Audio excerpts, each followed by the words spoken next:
3D printed scorpion. Give it a coat of graphite paint.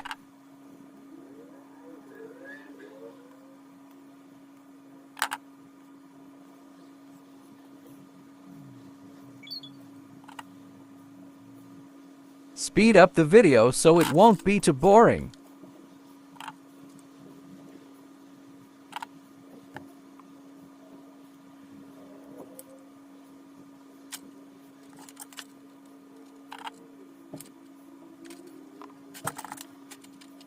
After I add 2 layers of copper paint.